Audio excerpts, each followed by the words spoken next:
take your bags in for you, mister.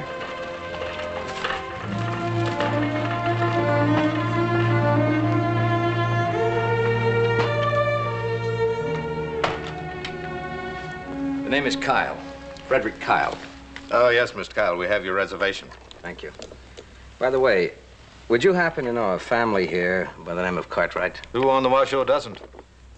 How would I get in touch with them? That'll be pretty easy. Adam and little Joe are in town right now picking up supplies. By little Joe, would you mean Joseph Francis Cartwright? You call him that, you better be ready to duck. He's right inside. Thank you. Joseph Francis.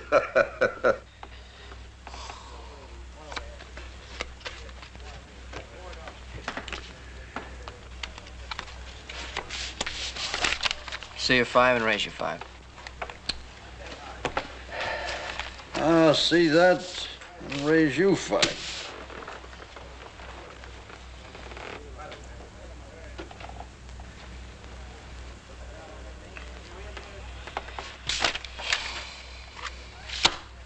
Tens over 5s. 3 6s. Maybe you do better next time, kid. Oh, he needs a little luck. He'd be better off with a miracle. You care to explain that, mister? That routine of yours is older than the wheel. And your partner here gives bad signals. It's all right, simmer down, young fella. It's a good thing to learn. You learned it cheap. Give him his money. I can fight my own battles. There's not going to be any battles. That's right. Give him his money. You think carrying one wing's gonna keep me from mopping the floor with you? Pick any reason you like.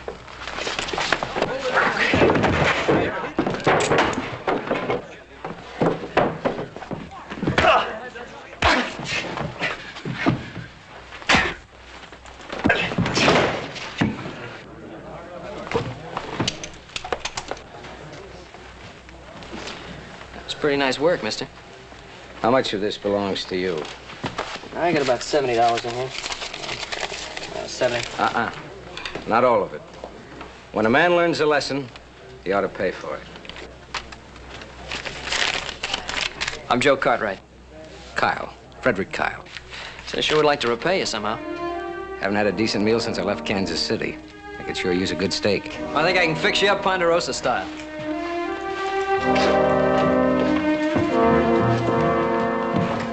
Put that thing away. What do you want to do? Shoot the man that's going to give us a money tree? What? I've seen that one before, back in Kansas. Can't be 2 men like him.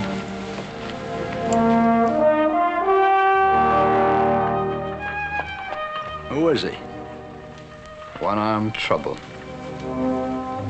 More trouble than this town's ever seen.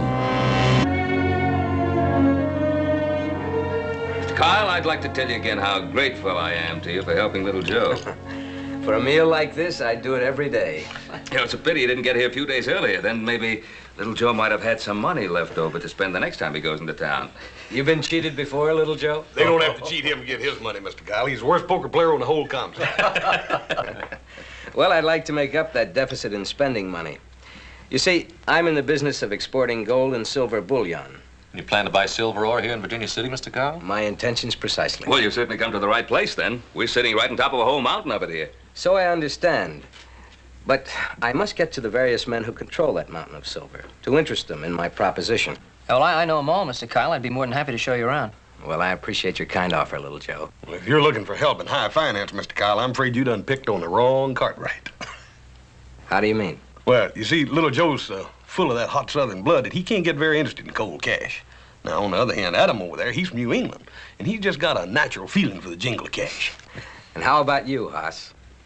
Well, sir, I reckon I'm sort of from in between. Hoss's mother and I were on our way out west when Hoss was born. Out in the prairie, just west of the Missouri. You weren't alone, Hoss.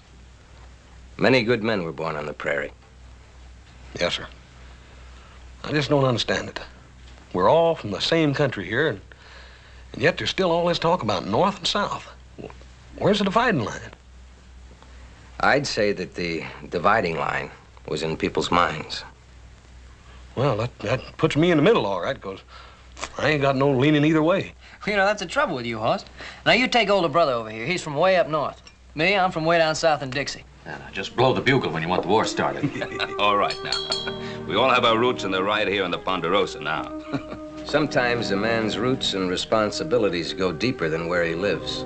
Isn't that sort of idea rather stale and old-fashioned, Mr. Kyle? When we came out west, we left that behind.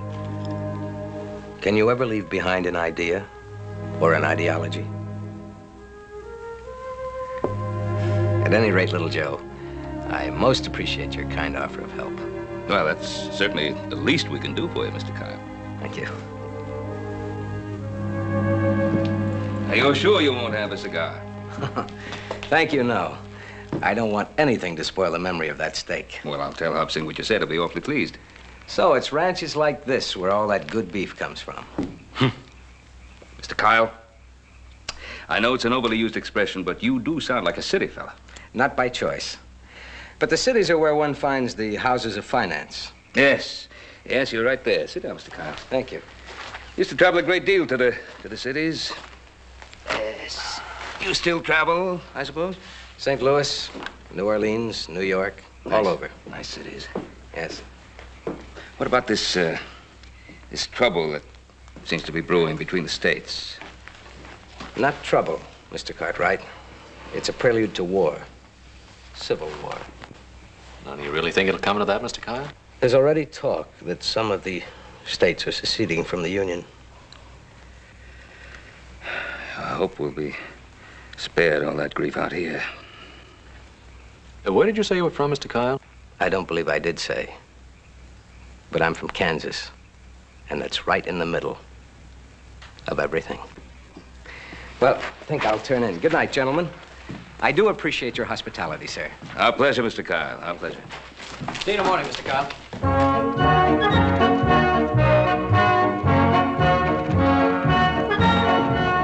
Hey, I've got express riders coming in like a scalded cat. Just don't seem to me like people get as excited as they used to, Paul, when the Pony Rider comes to town.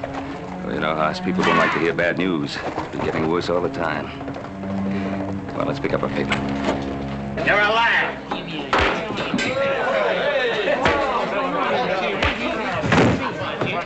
Hey, come on. Wait a minute. I'll kill that dirty Yankee, or kill him dead. Yeah, hold on. What's going on here? I'll tell you what's going on. This dirty Reb said the North's not even fit to be in the same union. Yeah, it is. Wait a minute. It's Virginia City. It's neither North nor South. Maybe all that's going to change pretty soon. Well, now, that might be true, but right now, you're just going to simmer down a little bit. That one of them papers just come in town?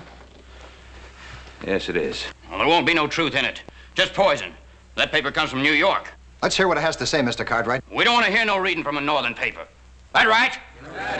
What's the matter with you, Rebs? You afraid to hear the truth? Just hold on. If my Paul wants to read the paper, I reckon that's what he's going to do. Now, you just simmer down a little bit. Well, the news has been mostly about one thing. That's a speech that Mr. Lincoln made last month in Springfield. I guess what I wanted to say we found right in the end of it here. Is the agitation has not only not ceased, but augmented. In my opinion, it says, it will not cease until a crisis shall have been reached and passed. Then he says, a house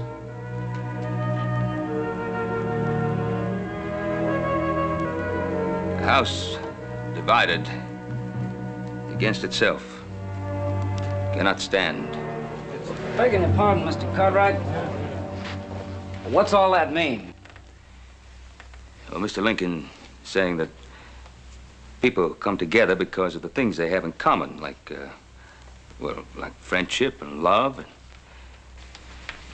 And I guess it means that when they get so blinded by their personal beliefs that hate creeps in, well, then violence can't be too far behind.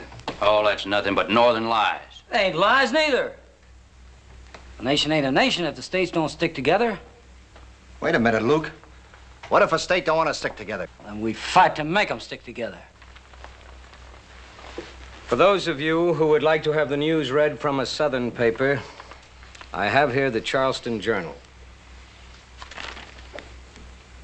Mr. Lincoln's speech has been hailed as a Southern victory. It is generally acknowledged that the first 10 lines of that speech have already defeated his bid for election. Here was Mr. Lincoln's reply to that opinion. If it is decreed that I should go down because of this speech, then let me go down linked to the truth. Let me die in advocacy of what is just and right. You trying to tell us that a Southern paper would write a thing like that? If you can read, see for yourself. The South would never praise the thinking of a man like Abe Lincoln. A man who honestly knows what he believes and has courage enough to act on it is a man deserving of praise from all men.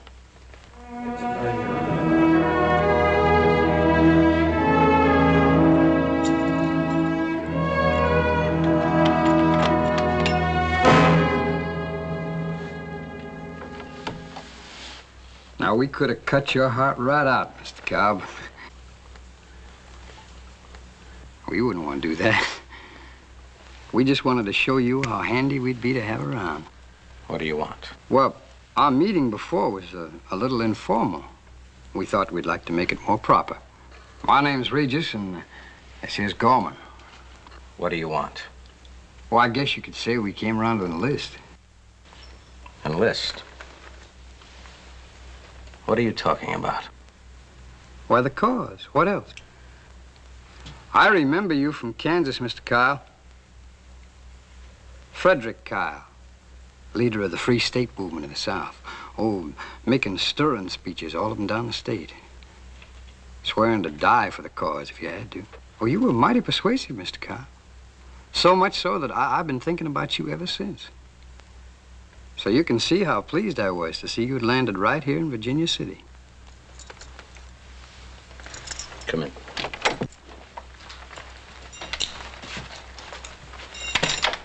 Well, now, like I say, being a convert to the cause, I just naturally wanted to join up. And Gorman here, he always goes along with me. Goes along with you in what? Well, now, since Virginia City's sitting on a pile of silver, we thought maybe you were after some of it to help run the war. Any particular war? Well, let's say the one that's about to start. It don't much matter one way or the other. It don't make much difference till you do it. Well, now, Mr. Kyle, it's your war, not ours. Yes. Thank you for reminding me.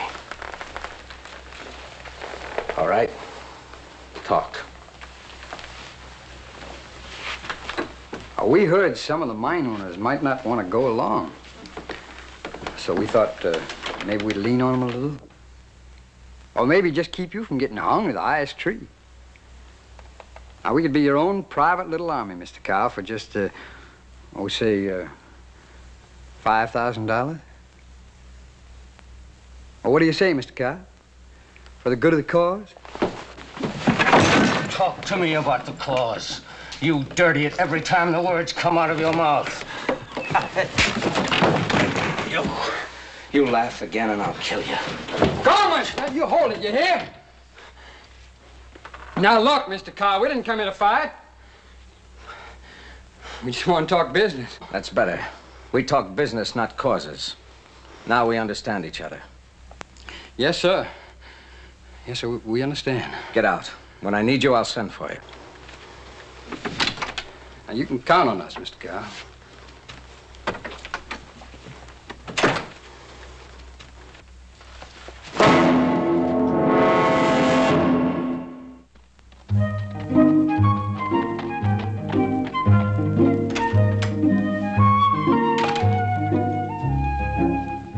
Tom, over here, Adam.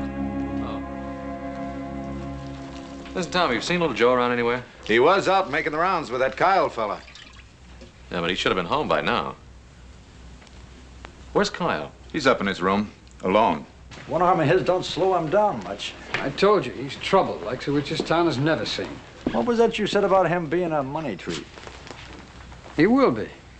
Just as long as we all ride the same track. I thought you said Kyle was in his room alone. Who are they? Name's Regis and Gorman. They got a mean streak runs clean through. I hear they got out of jail just last week. Now, what would a man like Kyle be doing with their kind? Just what is Mr. Kyle's kind, Adam? Are you sure? Well, now, you gotta admit, he plays his business close to his vest.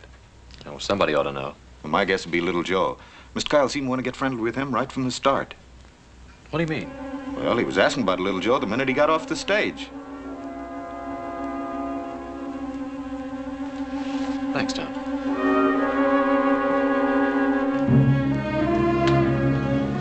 Bartender? Gentlemen, this drink's on me. Well, thank you, neighbor. I'm Adam Cartwright. Cartwright? Well, ain't we stepping high in the wheat? My name's Regis. This is Gorman. What about your other friend? What friends you talking about?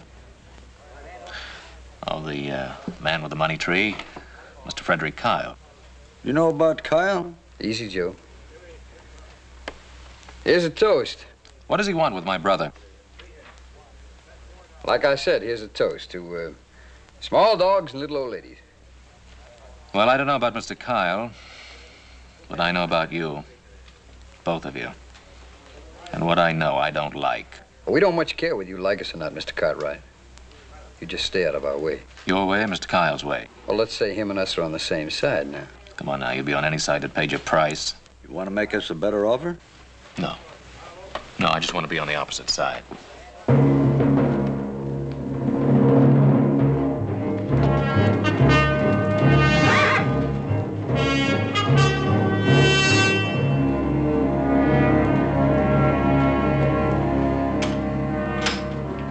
Adam, find Little Joe?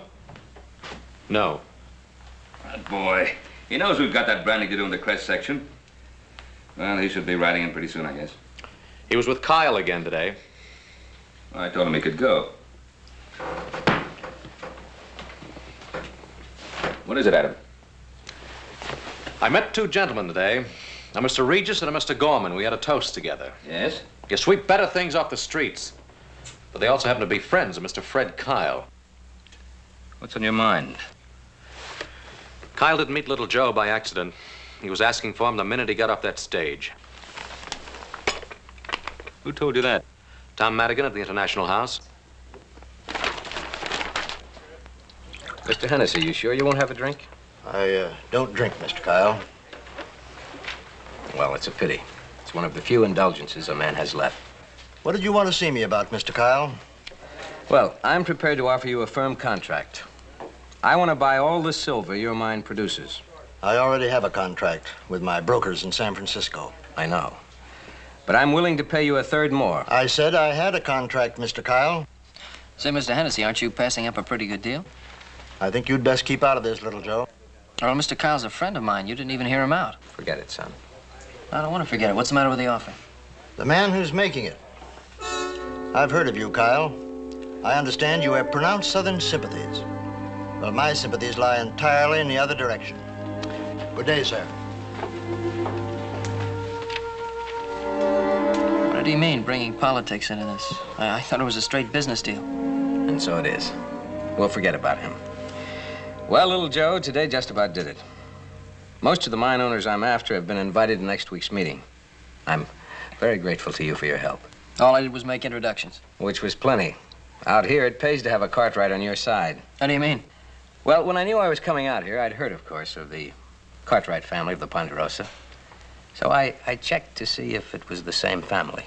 The same family? Huh? I knew your mother, Little Joe, back in New Orleans, a long time ago. She was a very beautiful, a very gracious woman. And in many ways, you're much like her. So I thought perhaps you'd like to have this.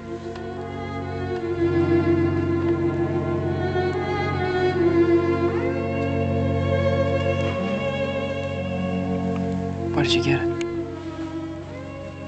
Doesn't matter. I've had it many, many years.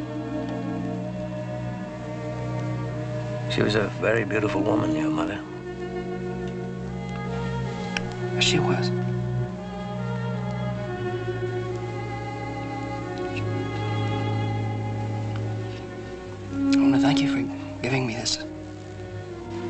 Nothing at all, son. Well, tomorrow morning, bright and early, we'll get back to the rest of the names on that list. Sure, little Joe. Sure.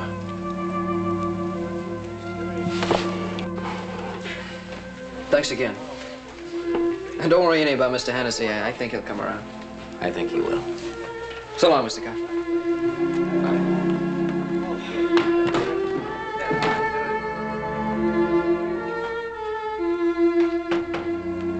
Hello, Tom. Evening, Ben. Say, I was glad to hear your wife is feeling so much better. I'm looking for Mr. Kyle. I'm afraid he's not in his room. You're a friend of Mr. Kyle's? Well, I know him. I see. Well, then we have that in common. My name is Lily Van Cleet. Well, my name is Ben Cartwright. I believe you must be a stranger at Virginia City. Just passing through. Are you a friend of Frederick Kyle's? Why? Well, he's a very interesting man. I'd like to know more about him. Then I suggest you ask him. Yes, I suppose I should. You must be tired after your journey. May I offer you some refreshment? Thank you. You say you're just passing through. I'm going to California. The West is such a wonderful land. Well, it used to be. Used to be. All the trouble back east, it's seeping west. It doesn't belong out here. Hate and misunderstanding have no place anywhere, Mr. Cartwright. Oh, coffee? Please. 2 coffees, please. Well, I hope things will be different out in California for you and your husband. You are married, aren't you? I was once. And you?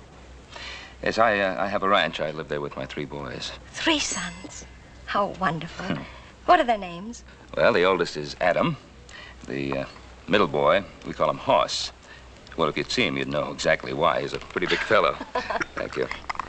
And the youngest and most impressionable, we call him Little Joe. I named my son Joseph, too. Well, if he favors you, ma'am, he's a fine-looking boy. It's past tense now, Mr. Cartwright. Pardon me? Joseph is dead. Oh, I'm sorry. What is happening in Virginia City happened in the East over a year ago. Joseph and his father were accidentally embroiled in a street fight. I lost them both that night. You are a very fortunate man, Mr. Cartwright. Be thankful for that.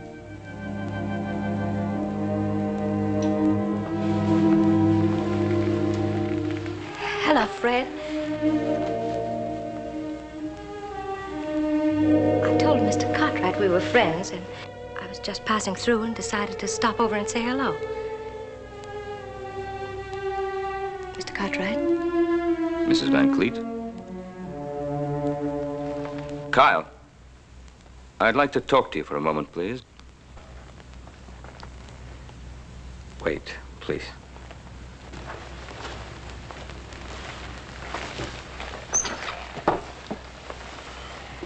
When you came into town, you were looking for my son, Joseph.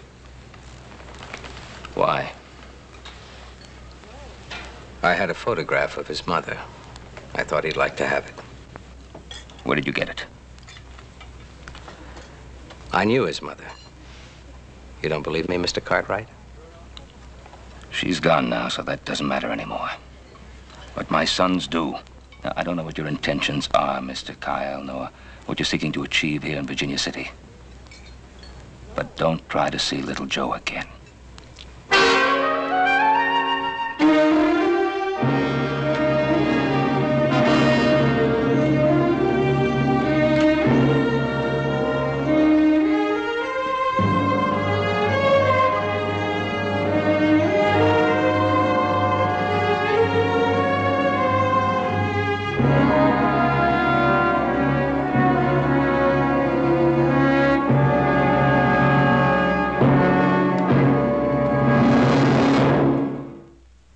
Blind with thine hair, the eyes of day. Kiss her till she be wearied out. Then wander o'er city and sea and land. You see? I still remember Shelley. Well, I should. You've read him to me often enough. You know, a few more years and you might have made a literate man out of me. Speaking of years, this is a sort of a special one for us.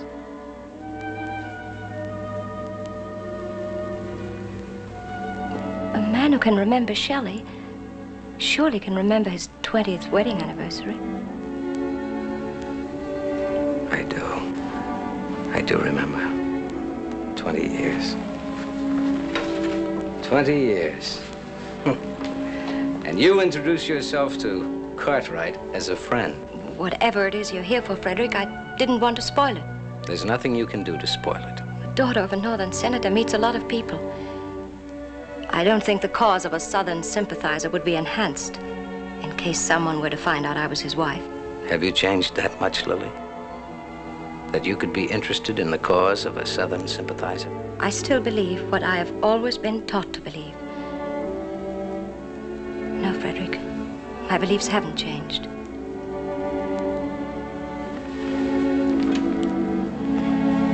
Neither has my love for you. I was hoping that after whatever it is you must do here, we could go to California together. We could be happy there. It's a new land. I heard that the day I arrived in Virginia City. But now I mean to take it into the camp of the Confederacy. Oh, Fred. What fools we are. Our son loses his life, you lose an arm, then we lose each other. Why? Why? Our boy did not lose his life. They took it. He was murdered. Murdered by a group of those self-righteous northern hypocrites that your father so skillfully represents. There were secessionists in that group that night, too. We don't know which side it was that killed him.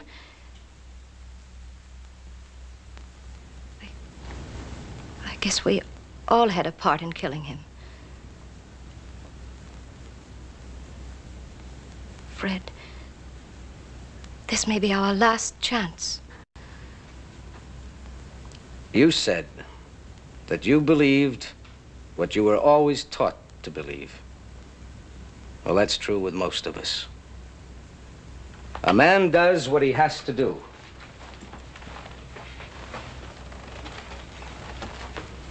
And you used to quote another part of Shelley. A glorious people vibrated again. The lightning of nations. The day that all this is over, I shall come to you.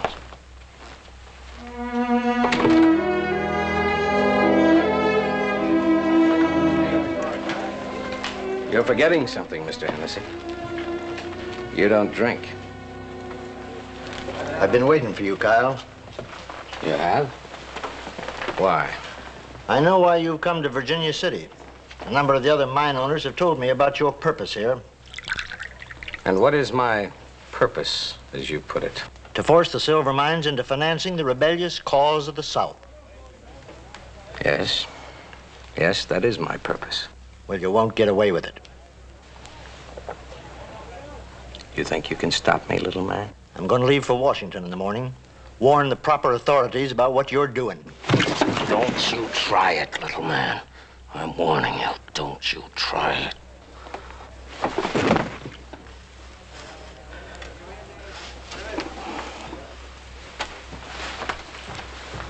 Regis.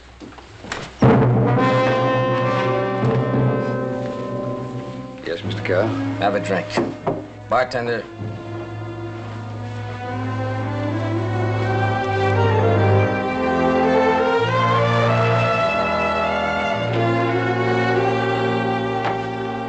Hey, Regis. The stage is about ready to leave. I figured it's getting to be about that time.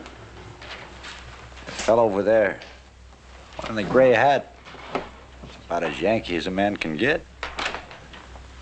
Only good Yankees, dead Yankee. You know, I think that stage is gonna run into a barrel of bad luck.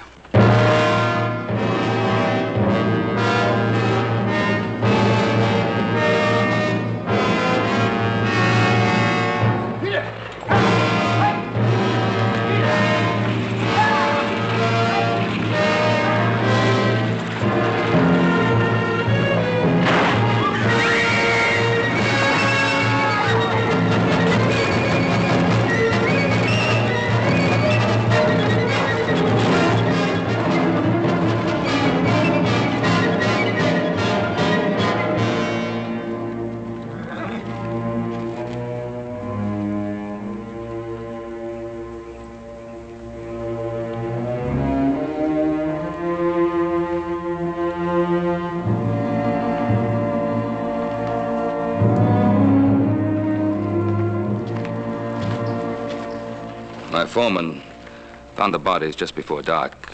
Since you and the lady were acquainted, I thought you'd want to know. How did it happen?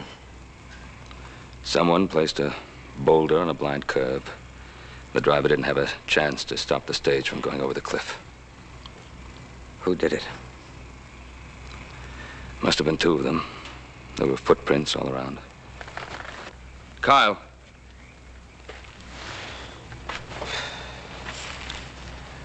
Who was she? You must have known her pretty well. Why don't you tell us who she was? What are you hiding, Mr. Kyle? I am not trying to hide anything. She was a person I once knew. You believe that, don't you? I don't believe you, Kyle. Who are you, and what do you really want here in Virginia City? Look, what's got into you, Adam? You have no right to question Mr. Kyle like that. Haven't I? Well, he's got you pretty well fooled, hasn't he? Fool about what? He hasn't got me fooled about anything. Tell him, Kyle. Tell him the truth. Stop it. Stop it. What's the matter with you? What are we doing? Shouting over the dead, fighting like animals? Come on, both of you. I'm sorry, Kyle. We shouldn't have behaved this way. I told you, Ben. She was a person I once knew.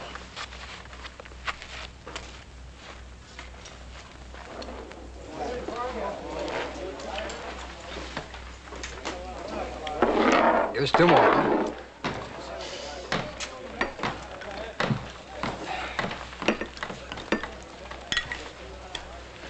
Well, evening, Mr. Kyle.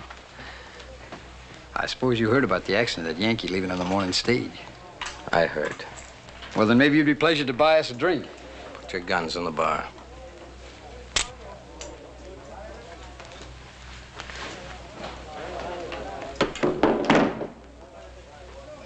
In the back room.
Mr. Kyle, there are definite signs. This was a planned crash, all right. But what made you think those men were the murderers? Well, Mr. Kyle? I think we can answer that, Sheriff. Austin and I just checked up on the road. That slide was done deliberate. We found a pick they used to pry the boulder off onto the road with. It's got Gorman's initials burned there in the handle. Well, that proves those two men are guilty. But Mr. Kyle never answered the question. How'd he know those men are guilty? What difference does it make as long as they're the men that did it? But it does make a difference, doesn't it, Mr. Kyle? What were those men guilty of, murder or just acting on your instruction? That's ridiculous. What reason would he have to do a thing like this? Well, maybe I can give you a clue. Which one did you want killed, Kyle, the man or the woman? Look at him. You've been riding Mr. Kyle ever since you met him. Now stay out of it.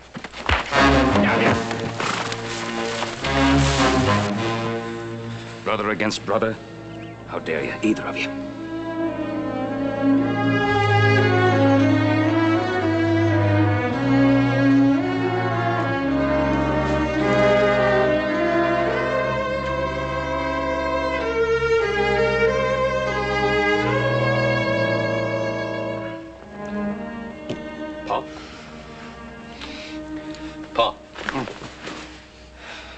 Little Joe came in about 20 minutes ago. Well, the Maverick finally got home, did he? Well, right now the three of you are going to have a talking to. Put an end to this nonsense once and for all. Little Joe? Pa. Little Joe, come in here. Paul, he came, but he didn't stay. What do you mean he didn't stay? Just came to pick up a few things, Pa. He's gonna stay in town for a while. Why didn't you stop him? I planned to. Paul, Adam says he's gonna go too. Adam! Adam, wait a minute.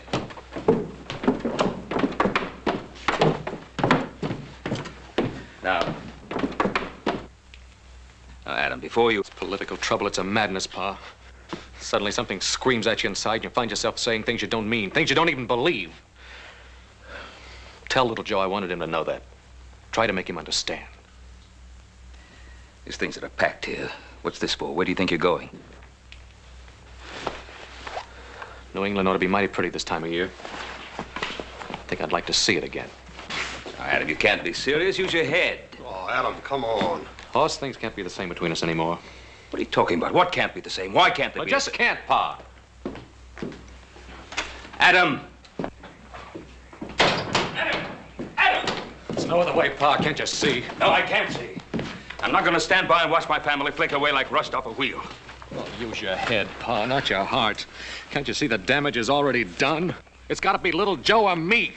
And he needs you more than I do. Adam, I don't want you to go. You think it's what I want, Pa? Or even what little Joe wants? This thing has gone so far now, there's just no stopping it. You can't have two different points of view in the same house, Pa. It just won't work, and that's all there is to it. Adam, please. Oh, Pa, leave me alone with it.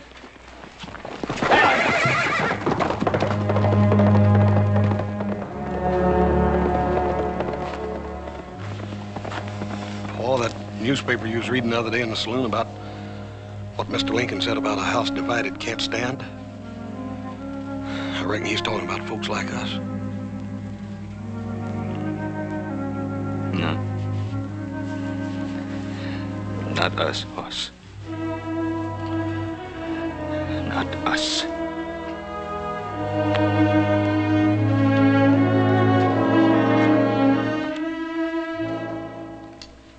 Since I have already met and talked with most of you gentlemen, the main purpose of this meeting is to iron out any further questions that might have occurred to you. You've guaranteed to pay us well above the price we're getting in San Francisco for our silver ore. That's right. How do you expect to do this, sir? Those I represent need hard money, gold or silver. So to get it, they're willing to pay more in drafts of trade. Drafts of trade? For what, Mr. Kyle? Easily marketable items, such as cotton, tobacco. Gentlemen, I'd like to talk to Mr. Kyle in private. Will you excuse us? I asked if you will excuse us. I have something important to discuss with Mr. Kyle. Not very ethical. Why should we be going in? Some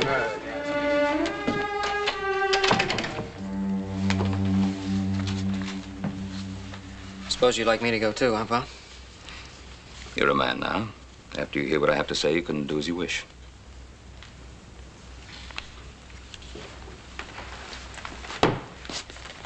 Mr. Kyle, this scheme of yours with the mine owners, how does it work? The silver bullion and the letters of trade which you give in return are channeled through some foreign country, and the bullion ends up creating a war chest for the Confederacy. Isn't that it? You're a very astute man, Mr. Cartwright. A very astute man. No, just a father. Something which probably isn't very important to you. Allow me to decide for myself what is important to me. You're a man of purpose, aren't you, Mr. Kyle? Everything for what you believe. Is that so bad? Or don't you believe in anything? I believe in my sons. Today I lost 2 of them. I should think you'd know better than anyone else alive how much that hurts. Me? Why me? That woman. That woman, Kyle, who was she? You leave her out of it. Can you? That night in my front yard when you were looking at what remained of her, I could feel the pain in the air. You loved her, didn't you? You loved her and you were willing to let her go without so much as a goodbye. I don't want to kill you, Cartwright, but I could change my mind. Who was she, Kyle? Every man has something he'll live for and die for. I want to find out what it is with you. How far will you go? How much are you willing to sacrifice, Kyle? Cartwright, I'm warning you. You let me alone. I talked to that woman. I saw the way she looked at you. I saw the way she held your arm as you walked up the hotel stairs. And then later, I saw the way you were holding her cape. The cape that only a few hours before had warmed her flesh. Stop it, Ben! You hear me? Stop it! Was she nothing more than the party girl from Carson City?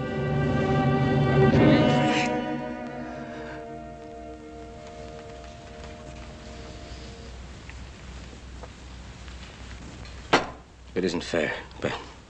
You're not fair.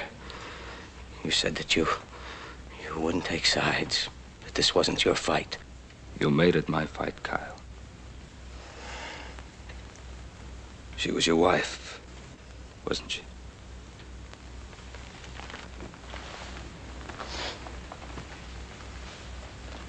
Yes. Yes, she was my wife. First your son, then your wife. Nothing must interfere with your mission. Nothing. Nothing. I will stop at nothing to ensure the success of my cause. Yes, I believe that. You will see. This is only the beginning. No sacrifice will be too great. There'll be countless others, men like myself, and worse, brother against brother, father against son. And when it's over, what a waste it will all have been. What a useless, damnable waste.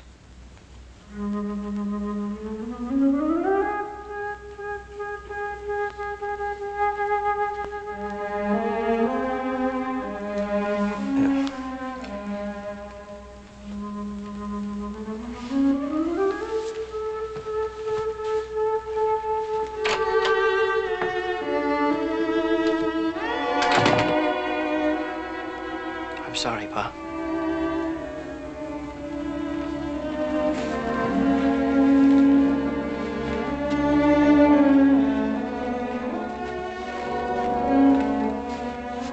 Brother against brother, father against son. You really think it'll come to that? I don't know.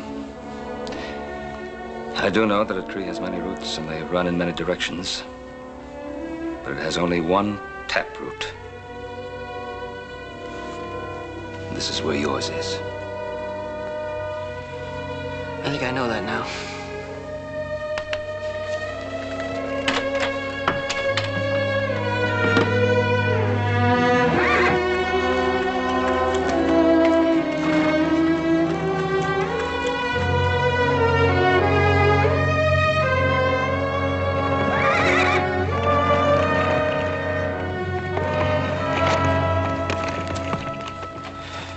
Should be a lot further along than this by now, Adam. Don't worry, I'll get there. Well, maybe you will, maybe you won't. First, I think we ought to get something settled. Now, just hear me out. Just sit and listen to me. Now, as long as I can remember, you always stayed up later than we did because you were older than we were. You always helped Pa settle the problems of the Ponderosa because you were grown up. Well, that just isn't going to set with me anymore. Not if Hoss and I have to run the ranch by ourselves. That lake sure gets under your skin, don't it? It sure does. Let's go home.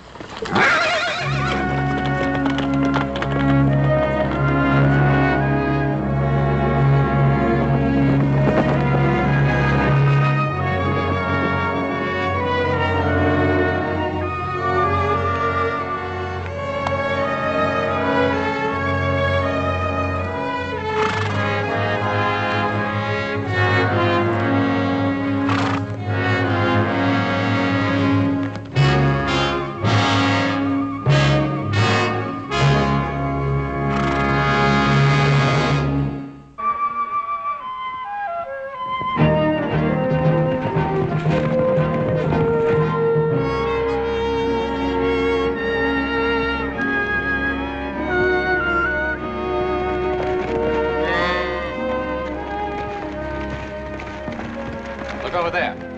So that's what's been happening to our cattle.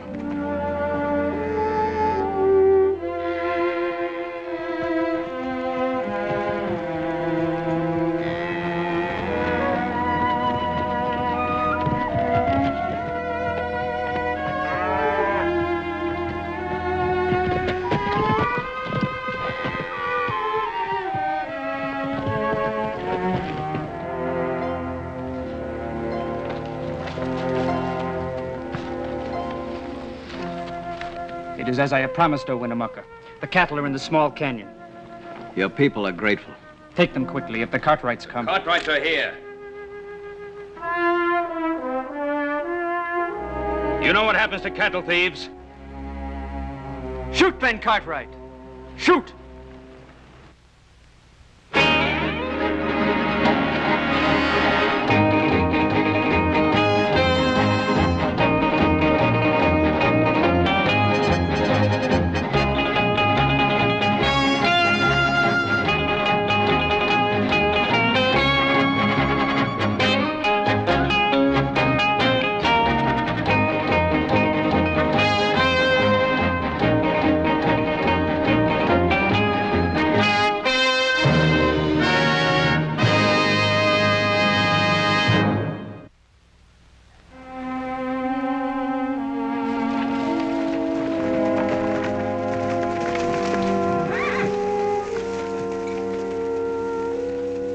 I trusted you.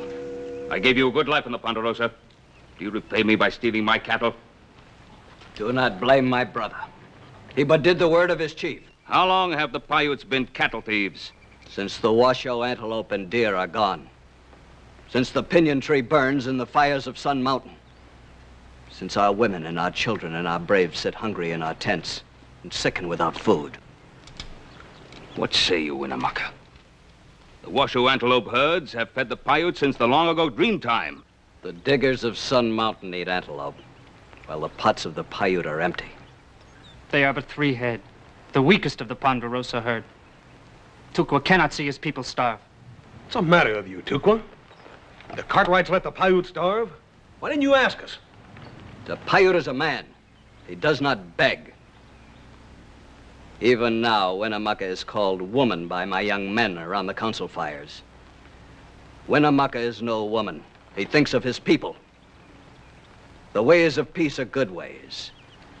But because the Paiute loves peace does not mean he cannot make war. War brings nothing but wailing in tents and lodges, Winnemucca. For the Paiute and the white man, you and I understand these things. Does Ben Cartwright disregard the voices of his sons? Even so, Winnemucca hears the words of his young men. They speak for war.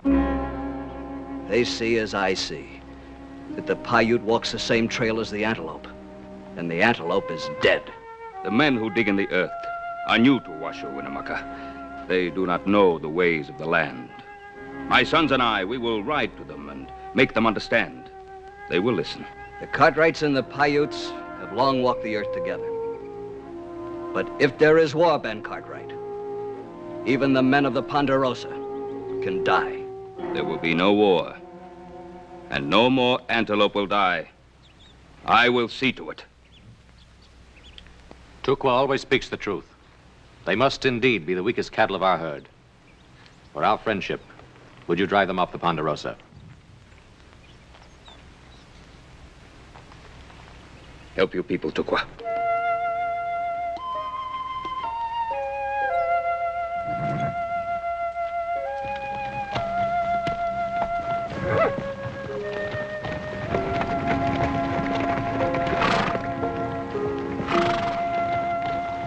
Paul, I don't like all that war talk.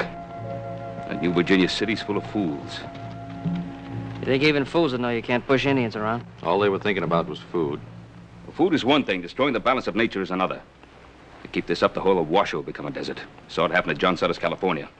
All right, let's go. Where, Paul? Virginia City.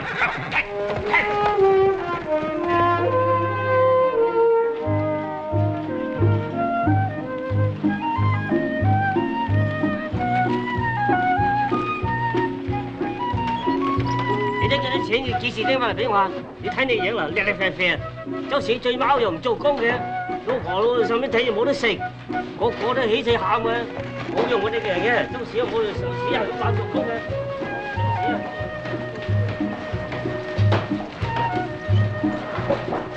Hey, Adam, you see that little gal smile at me?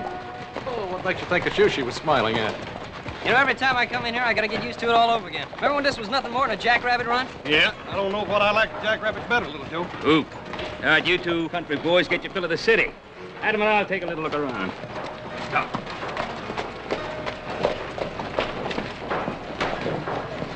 Hey, Horse, you ever see anything like this in your whole life? Yeah, I seen a stampede last fall up in Silver Meadow. The only difference was the stampede made more sense. Come on before you take root.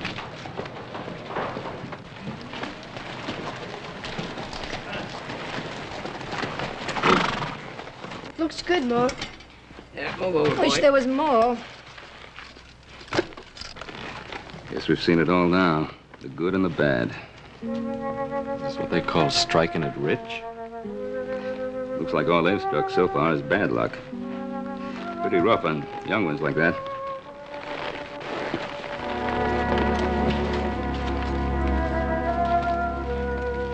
Howdy. Howdy. It's not much of a meal for grown boys. That ain't much of a meal for anybody, but that's my business, ain't it? No offense intended, Mr. Harris. Carl Harris. This is my wife and my boys. Hello. Howdy. Howdy. You know, Mr. Harris, you could be feeding those boys beef. Yeah. If I had wings, I could fly, too. Mr. Harris, we're the Cartwrights from the Ponderosa. Now, there's plenty of beef in the valley. I reckon so. All I can do to fork over $10 a pound for that skinny antelope. I couldn't afford beef. You paid $10 a pound? And lucky to get it. A man come through last week selling salt pork for $15 a pound. At least this meat is fresh. We aren't starving, mister. We take care of ourselves. Well, I'm sure you do, ma'am. You don't have to pay those prices. Well, we market our steers over to Placerville for $25 a head. We'd be making money selling them to you for $20. $20? That's right.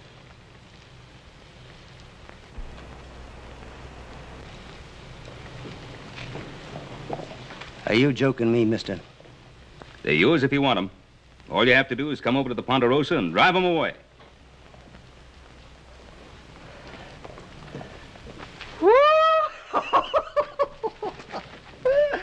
I couldn't do much better than that back home in Kentucky. Kentucky, you're a long way from home. I got tired of seeing my family starve on 40 acres of rock. Now, I figured if we had to starve, we might as well do it somewhere where there's a chance of striking it rich. Well, nobody's going to starve, but we have cattle to sell. Now, get yourself some men together and come over to the Ponderosa. Well, by golly, we'll do it. Oh, did you hear that, woman? We're going to eat ourselves some beef. Oh, here I am acting like a Yankee. Come on in, have a cup of coffee. Mr. Harris, you sure don't know anything about us Yankees. You're Yankees? Oh, I didn't mean it's all right. Come on in, have some coffee. Got it.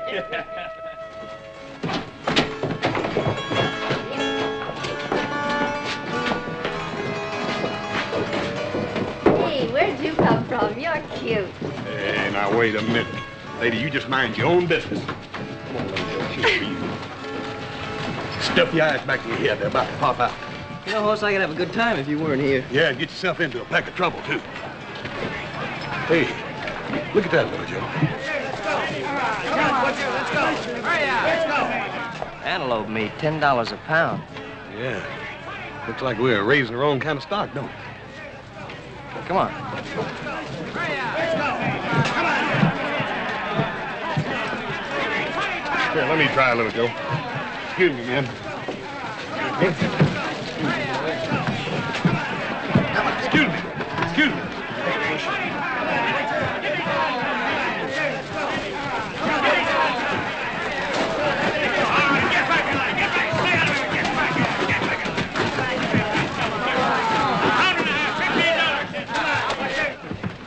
They must be out of their minds. How so, friend? Always like to hear the other fellow's side of things. $10 a pound for antelope meat. That makes sense to you? It depends on your point of view. You see, that happens to be my antelope meat they're buying. Piutes might argue with you about that. I haven't seen you boys around. Are you staking out in Virginia City? Mark Burdett's the name. Joe Cartwright. It's my brother Hoss. Pleased to meet you. Say, he's a big fella, isn't he? Boys, do you have any idea how many people are heading toward Virginia City right now? Thousands. Yes, sir, thousands. And every blessed one of them with a belly he's got to fill. Gonna be a bunch of them, huh? Yeah, ever since they found out about that blue stuff being silver, which assays at better than $3,500 a ton, they're heading here from all over the world. Silver? All that time Comstock and those other fellows were chucking it away, thinking only about gold. Gold? Virginia City's gonna be 100 times the strike the Mother Lode ever was. Now, let me tell you something, boys. There's more than one way to strike it rich. Man can live without whiskey and women and clothing, even shelter. But if he doesn't eat, he dies. Hey, little Joe, what are you doing here? I'd like you to meet Mark Burdett. He owns this place. How proud to meet you, Mr. Cartwright. Howdy. It's my brother Adam. Adam? Howdy. Got a good thing here, haven't you? It takes a businessman to know a good business, Mr. Cartwright. Is that what you call it? I could think of another name. You boys sound as if you want to talk. Well, one thing you'll find out about me, I'm always ready to oblige. This way, gentlemen. Here we are. Not very much, but it's a beginning. What I say is let them have their silver as long as I can sell them their meat. You're charging pretty fancy prices for that meat. Well, it's the only meat in town, Mr. Cartwright. It cost me a lot to get it. Liable to cost you a lot more. Mister, you went out and butchered the meat supply of the whole Paiute Nation. You're risking an Indian war. Oh, come now, friend. I have nothing against the Indians. What I always say is fair game is fair game. Hey, Pa, why don't we sell some of our stock to Mr. Burdett here? And the Paiutes can have the antelope to themselves again. What stock you talking about, son? Don't you know about the Ponderosa? We got more prime cattle than... You have. Real prime beef east of the Sierras. I'll tell you what I'll do, Mr. Cartwright. I'll take all you've got. You can name your own price. If you charge $10 a pound for antelope meat, what'll you be charging for beef? All I can get. If you think that's out of line, take a look in the saloon and see what rot gut whiskey's going for. Or a bag of flour, or a pick and shovel. I just sold the last sight of antelope, Mr. Burdett. We're out of business. Not yet, Thorne. These gentlemen are the Cartwrights from the Ponderosa Ranch. Prime beef cattle as much as you want. My assistant, Early Thorne. How are you, gents? Well, do we do business? Why not, Pa? We're in the business to sell cattle. Mr. Burdett, we have our own way of doing business on the Ponderosa. We pay an honest day's wages for an honest day's work, and we expect the same in return, nothing more, nothing less. You referring to us, mister? It's all right, Thorne. Now, let's be honest, friends. I need your cattle. I'm willing to pay you the best price you'll ever get. I have a cold storage tunnel out there full of ice from the Sierras. It's the only ice in town. If you're going to sell in Virginia City, you'll have to sell to me anyhow. I say, let's get together. We'll both clean up. We ain't hurting for customers, Mr. Burdett. Any miner in town can come up to the Ponderosa and buy all the meat he needs. And we don't intend to profit from his hunger. Profit from their hunger? You think I was twisting those fellas' arms to get them in here? Every minute they can spare, they use to dig for silver. I'm doing them a service. My son is right. The Ponderosa is a business. But there's more involved here than profits. I'm sorry, Mr. Burdett. No deal. Why not? I'm offering you top dollar. And charging top dollar to people who can't afford to pay. Maybe you need taking down a peg. Thorne! You could be foolish, mister. I told you about your temper. I'm sorry about this, gentlemen. But we can't let it interfere with our negotiations. Our negotiations are over. I want to warn you again. Stop slaughtering the wild herds. If you don't want a war on your hands, you'll follow this advice. The Paiutes can be unpleasant.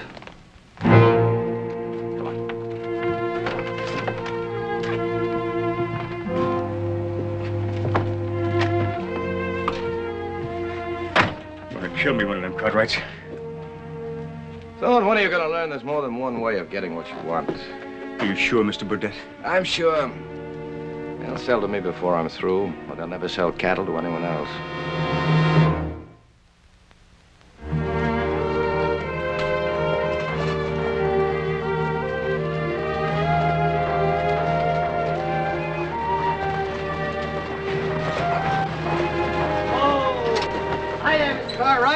What do you think of Virginia City? She sure is growing up, ain't she? Surely is, Mr. Harris. This place is busier than a nest of hornets. Where you fixing to go? Oh, I got a little digging to do up 6 Mile Canyon. You know, back in Kentucky, I never thought that I'd be living on a mountain of solid silver. Kind of takes a man's mind off other things, though. About them Cartwrights. There they are. Don't you let it take your mind off those cattle. You get some people together and come on over first thing in the morning. We'll fix you up. By golly, I'll do that first thing in the morning, and I want to thank you all. That's a real neighborly thing to do. I bet them two boys make mighty good help when it comes digging, don't they, Mr. Harris? We sure do. Yeah, well, they'll be even better when we get a little beef on their bones. Well, we'll see you. Bye, boys.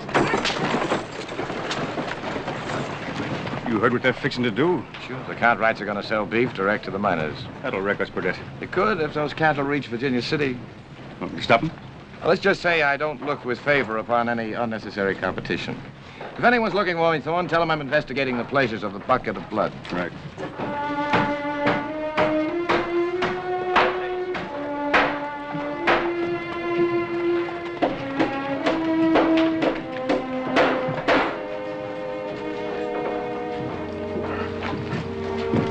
You were just about to buy me a drink, weren't you?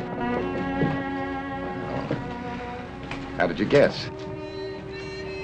I suppose I just have a knack for certain things. I'm sure you have. Oh, isn't there some kind of a rule about women frequenting saloons? Oh, didn't you know? This is Virginia City. Anything goes. Exactly my sentiments. After you.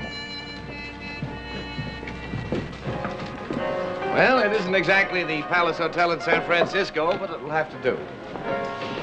The name's Glory DeLacy, and it's all right.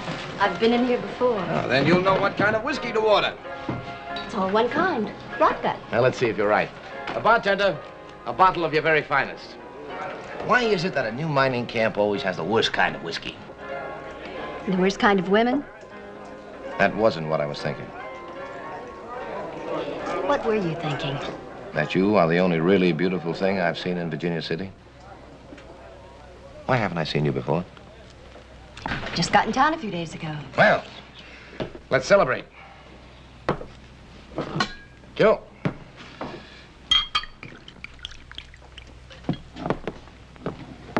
What's your name? Burdett. Mark Burdett. To Glory of the Comstock Lode. To the Comstock Lode. They say it'll be the biggest and richest strike in history. A bonanza. A real bonanza. And I'm gonna get my share of it. You're not exactly dressed for the part. Oh, you don't think I mean to dig for it like those fellows over there? No, there's more than one way of panning for silver. Yeah, I know. Well, I didn't mean it that way. Why are you here? The excitement of a new camp. I don't know.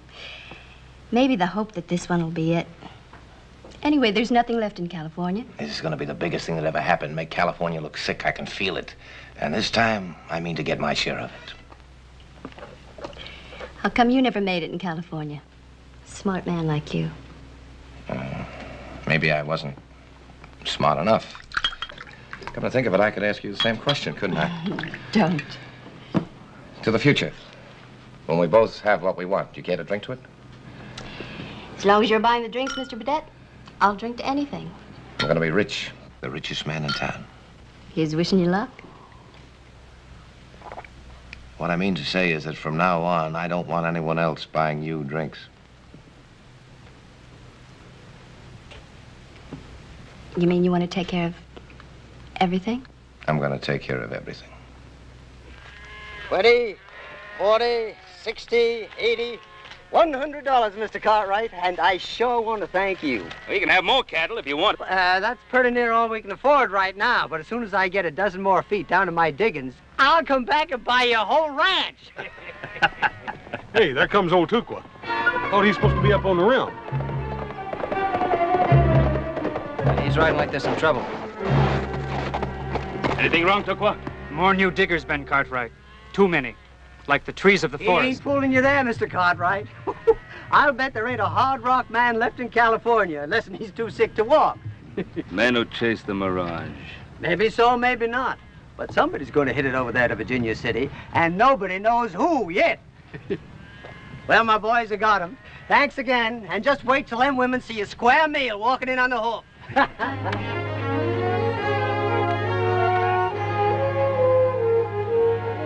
Bye.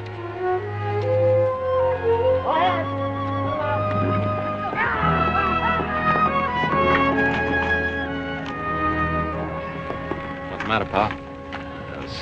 Newcomers from California. Adam, you double the riders in the rim, we'll start losing cattle. I go back, tell him. Now, you've had a hard ride. You're going up to Steamboat Springs camp for a while. I'll put another man up on the rim. Probably could have got a lot more than $20 a head for those cattle. We made a fair profit. That's all the Ponderosa asks. Yeah, well, what about the other ranches? I spoke to the other settlers. They won't boost up their prices. What do you want more money for anyhow, little Joe? You ain't going no place.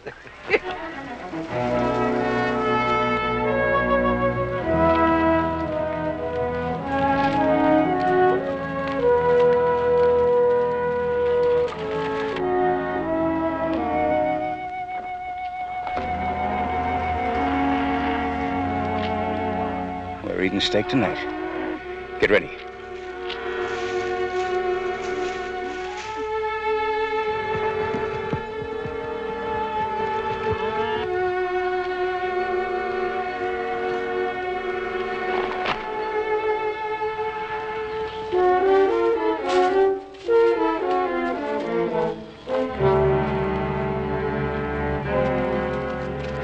Remember, I'll take care of the ones to be left alive.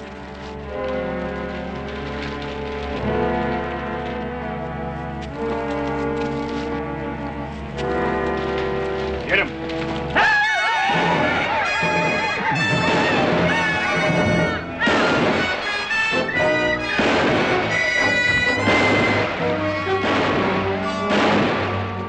Don't shoot!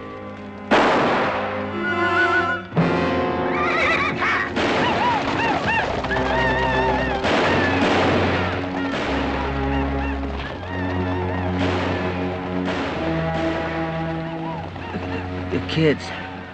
What are we going to tell the kids?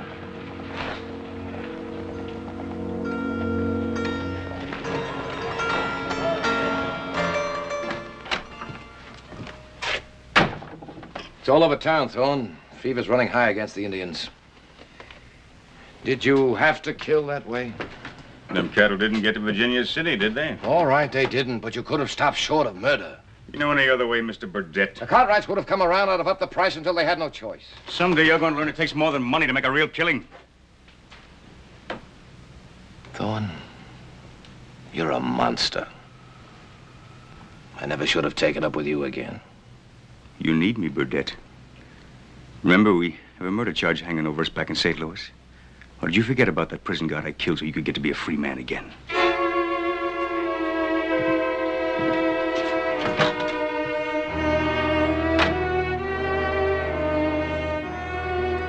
There you are, 3 kings.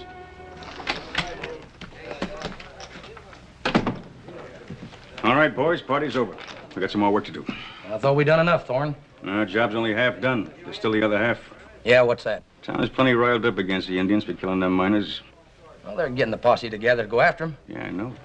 That's why we got to get the Indians stirred up against the miners. That way we put the Cartwrights plumb in the middle. And what's on your mind? Killing the Paiutes. For having massacred those poor, hard-working miners. Why don't we let the posse go after them? Because the posse might stop long enough to ask questions, and I don't like questions. You mean like who really killed those miners? What's the idea? I told you I don't like questions. Well, you really are smart, aren't you, Thorne? Smart enough to know a dead man can't talk, even to a posse. What's the name of that Indian that works for the Cartwrights? Did you hear me? Duqua. Duqua. All right, boys, let's get moving. We got to get to him before somebody else does. Get your hand.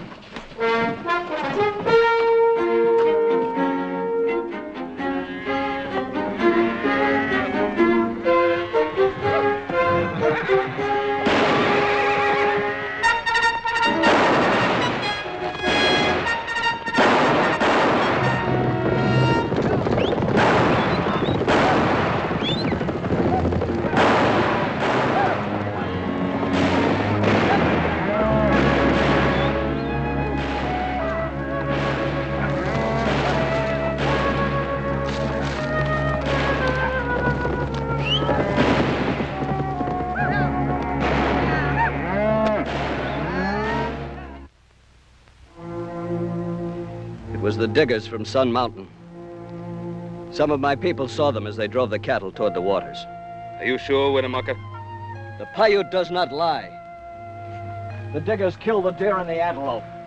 They cut down the pinyon tree, and the Paiute has no bread. And now he cuts down my young men. It's like California all over again. Whatever they touch, they kill. Why would anybody want to kill Tukwa? Vengeance, some strange notion of vengeance. It just don't make sense, Paul. Them miners is all killed with bullets. Paiute use arrows.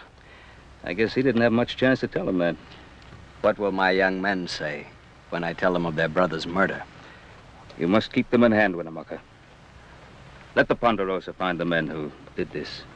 I am an old man leading 1,000 stallions. Today I can stop my young braves. I do not know if I can tomorrow. We will return for Tukwa.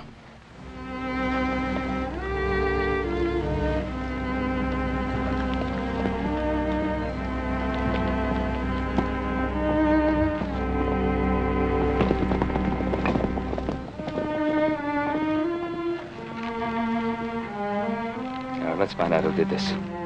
I know who. Who? Mark Burdett. Wait a minute, Adam. Don't you think you're pushing this a little bit? I know you don't like Burdett, but you heard Winnemucca say some miners did this. Burdett's no miner. At the moment, he's the only man who stands to make a profit by starting trouble between the ranchers and the miners, not to mention the Indians. Oh, we've got nothing to go on. If we listen to Adam, we may ride into Virginia City and hang an innocent man. Well, he has a point there, Adam. We have no proof. You've met Burdett. How much proof do you need? Enough to know that we've got the right man. Look, why don't you let me go into Virginia City and snoop around, see what I can pick up? Alone? Sure, if we all go in together, everyone will see us. If I go in by myself, I won't be noticed. Might not be a bad idea, Paul. Well, maybe. Now, you take care of yourself, little Joe. Don't let Burdett sell you half interest in his business. Might not be a bad investment. Little Joe, maybe I want to ride in with you, huh? Of course, I'd be less noticed if I rode down the main street with a couple of wild steers. Don't worry, I'll take care of myself.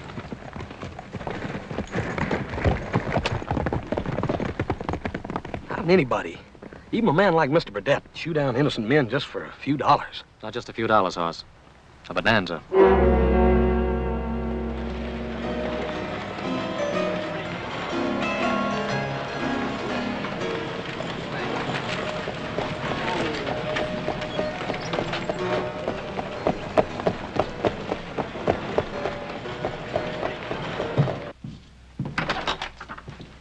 Joe Cartwright just rode in alone.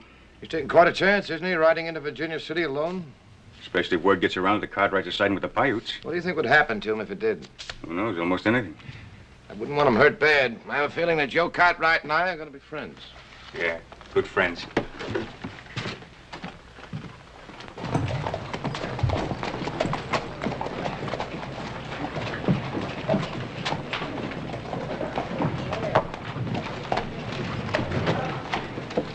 Hey, kid.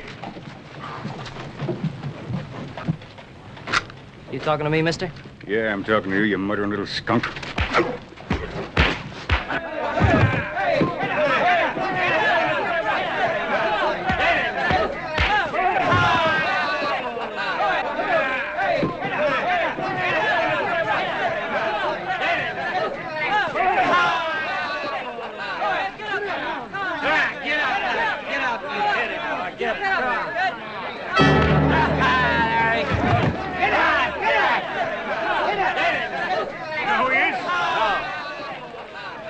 Them Cartwrights, and they're siding with those murdering thieving Paiutes. Paiutes! Somebody get a rope! No, don't do it! He didn't do anything! Let him go! Let him go! He didn't do it! Forward, good. What is all this? We're gonna hang ourselves an Indian lover. Nobody's going to hang this boy. We got 3 men dead over those Paiutes. Don't say Joe Cartwright here's any part of it. Who started this, you? Yeah, so what? So on, you're fired. I don't want to see you around my place anymore. There you go. Take him into my office. Open up, let him through. What is this? Anybody want to argue about anything?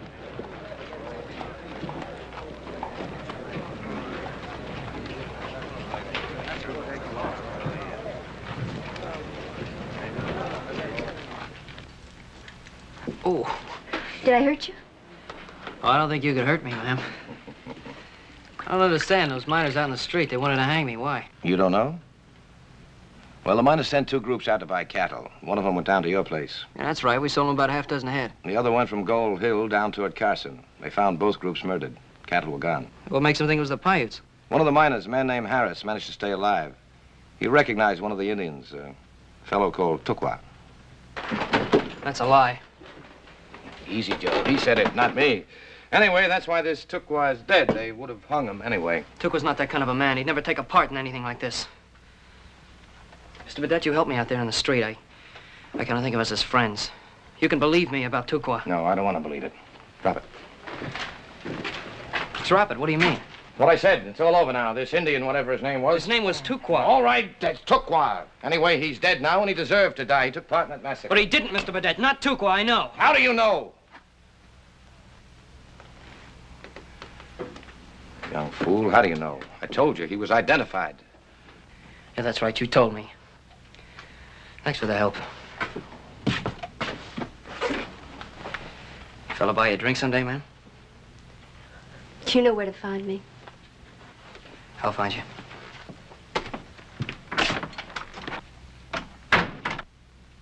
You were pretty nice to that kid. That's my job, being nice to people. To the paying customers, you mean? He wasn't a paying customer. And you are, aren't you, Mr. Burdett? You bought me 3 drinks. Or was it 4? I didn't count. Look, what's bothering you? You, if you want to know. What about me? I don't want you fooling around with anyone else, do you hear? I told you I'm going to be the biggest man in this town. Then God have mercy on this town.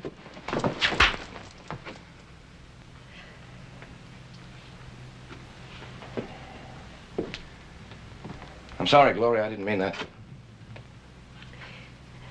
I'm glad you did it. Because now I don't owe you a thing for those 3 drinks. What's bothering you? You act as though I've done something wrong. What have I done? I'm not sure. But if it's what I'm thinking, What are you thinking? that maybe, just maybe it was you who ordered that massacre. No, that isn't true. You heard about Harris identifying Tukwa? I heard you identify him, Mr. Burdett. I didn't hear anything else. I didn't hear Mr. Harris say anything.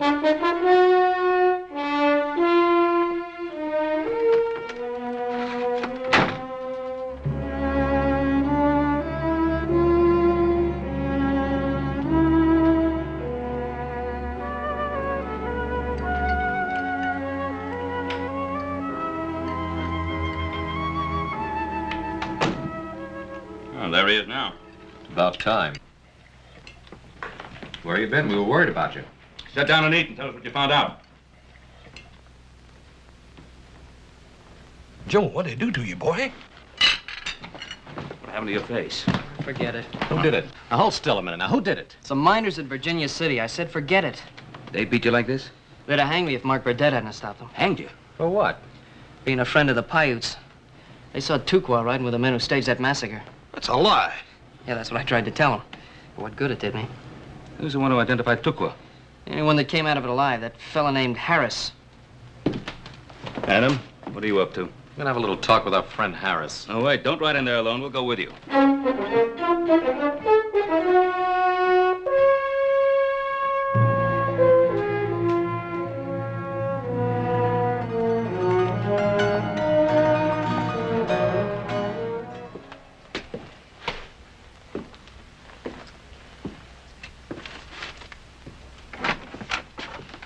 Where have you been? Staying away.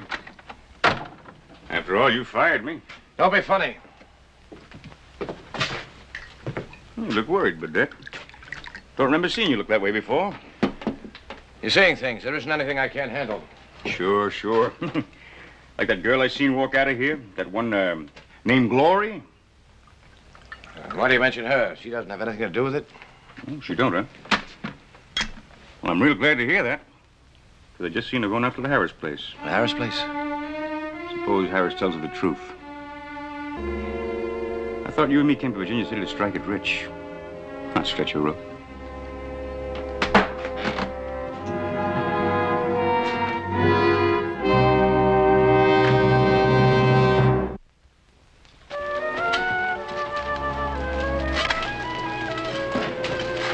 Well, hello, boys.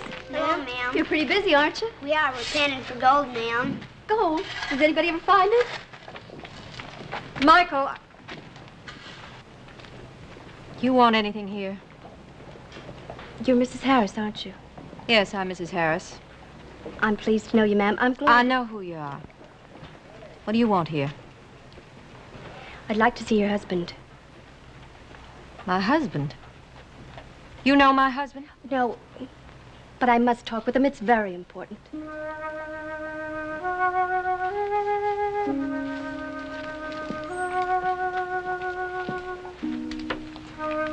How is he? Since he was hurt out there, he does nothing but stare at the ceiling.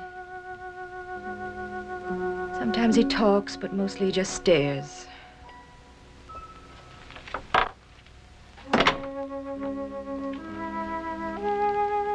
Carl? There's somebody here who wants to talk to you. A woman.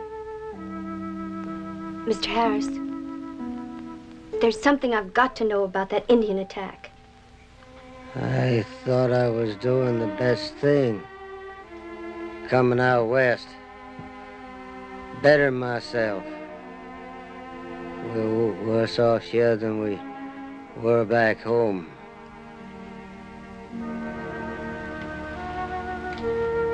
Mr. Harris. Mr. Harris, I've got to know about that Indian attack. What do you want to know?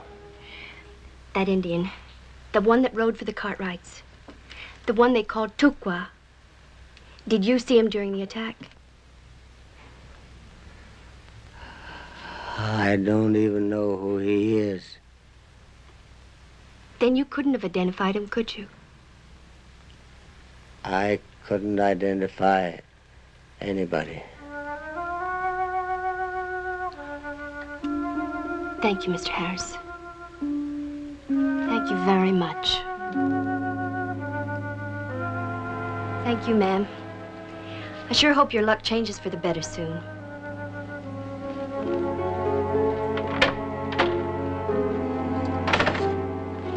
Goodbye, boys. I sure hope you find that gold. We will. We just gotta keep on digging, though.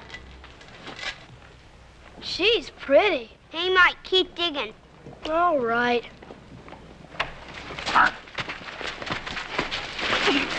What are they doing to her? I don't know. We won't hurt you, Glory, but you better go with us. Oh! Oh, don't you ever hit her again. Who's going to stop me, Burdette? You? Yeah. They're hurting her. Ma! Ma! Mike, why are you doing this? Keep Why? What is it, Marco? They're hurting her. Who? The lady had just left the house.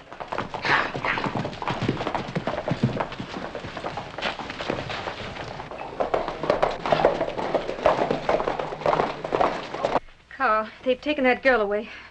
I gotta get to town, get help. It was just a bare rock farm. Man had to take a chance. His wife, his boys. You boys stay here in case your pa needs something.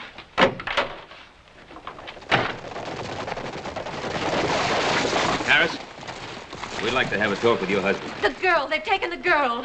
The girl? What girl? I don't know her name. She works in the saloon. You mean Glory? You gotta help. They'll kill her. Mrs. Harris, just try to calm yourself and tell us what happened. It was that man named Thorne. They were beating her. Hey, who's with Thorne? The man he works for, the one that wears the fancy clothes. Two men beating up on a girl? They rode out of town. Thorne had the girl. Adam, I was wrong about him. I'm sorry. Forget it, younger brother. Well, what do we do about the girl? We find her. Don't we, Pa? Yeah, we find her. Come on.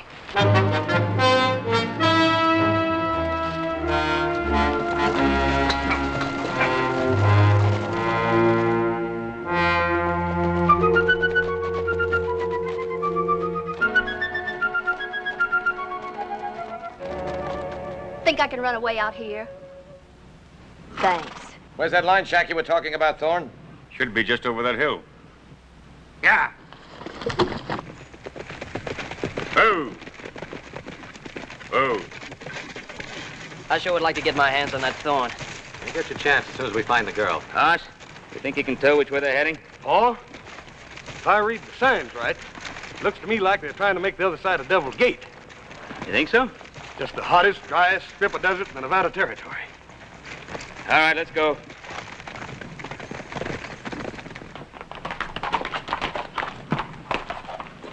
This is Devil's Gate, isn't it, Thorne? Yeah, it sure is. Where's the shack? Just over the ridge. You sure? It wouldn't make much difference if I wasn't, would it, Mr. Burdett? Why don't you kill him, Burdett? Oh, where did you get that idea? I thought you were the biggest man in Virginia City. All right. Prove it. Kill him. Think you can do it, Mr. Burdett?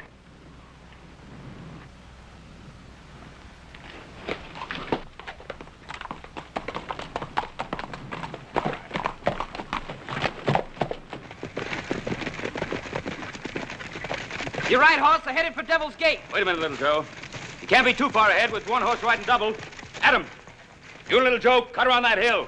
Hoss and I'll plug the gap from this end. Sounds good, Pa. Come on.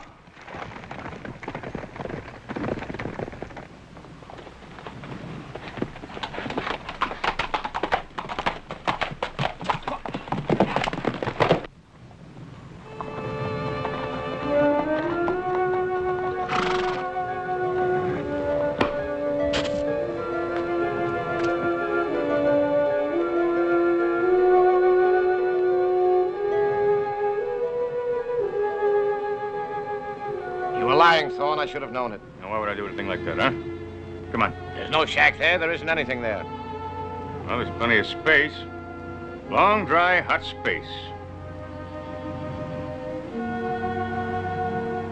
Want a drink, miss? Of course, it ain't none of that fancy whiskey like you used to having. I don't want anything from you. Good, because that's exactly what you're going to get. Is that what you were planning, Thorne, to turn her loose in that desert without water? She's the only thing between you and me making a real killing partner. I want to kill you, son. And just how do you plan to do that, Mr. Burdett?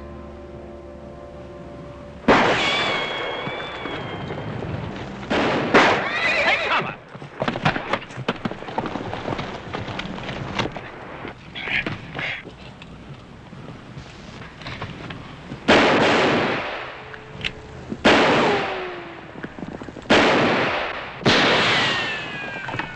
Sounds like Adam and Little Joe found them.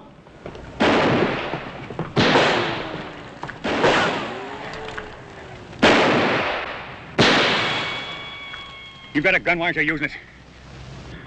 You look worried, Thorne. I don't remember you looking that way before. They'll kill you, you fool. You want to get killed?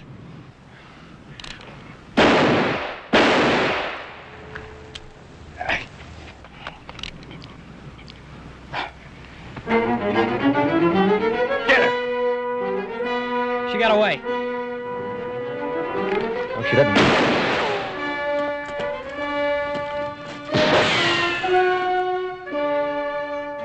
Use that gun.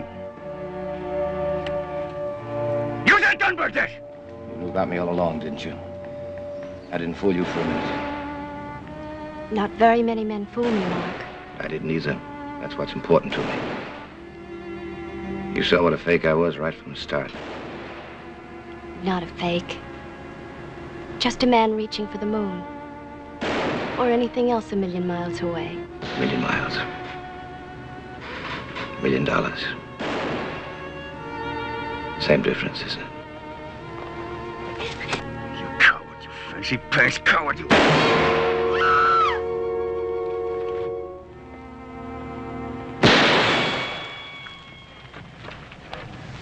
He ain't good enough to worry about. Let him die.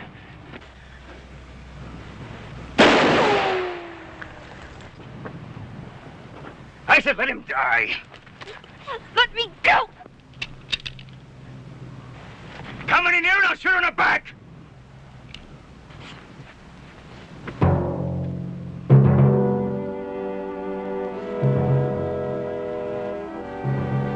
Why doesn't he shoot? Because Thorne can still kill the girl. Now you clear out of here. Clear out of here!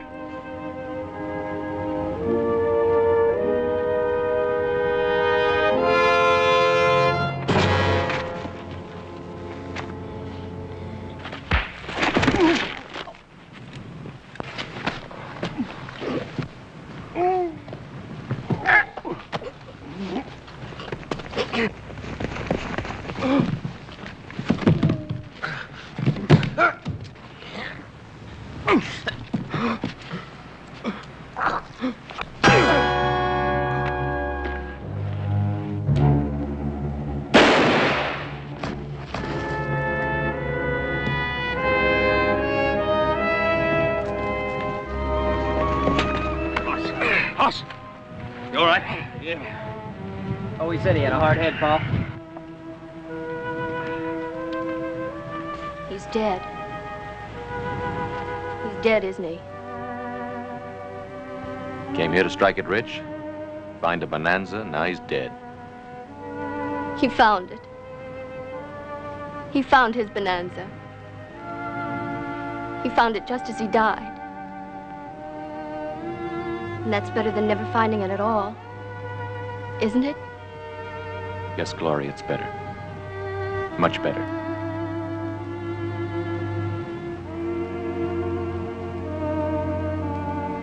One place or another, there'll always be a Mark Burdett. And for everyone like him who makes it, 1,000 will fail. But then, what 1,000 to 1 odds for a man who looks up into the sky and sees a bonanza?